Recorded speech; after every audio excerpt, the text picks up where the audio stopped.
اسمع الرئيس الجزائر، اسمع شنقريحة والكبرنة الجزائر.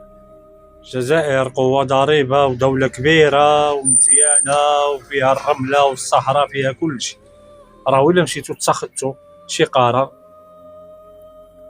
من ديك القرارات التافهة ديالكم ضد هذا القرار د الأمم المتحدة، ما ننساوشيه، راه تندف دولة داخل دولة الجزائر، راه كتقولوها بفمكم، راه تندف كتحد بالجزائر، راه تندف في وسط الجزائر. وإلا بغيتو تقسموا الجزائر إلى دويلات صغرى هي تاخذوا شي قرار ضد الأمم المتحدة.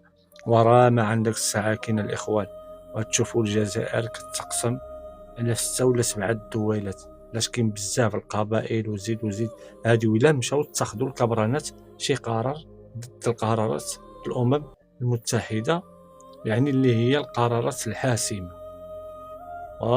الكبرانات ردوا بالكم، وتبون رد بالك، هذا ما يصحش، عندك غلط.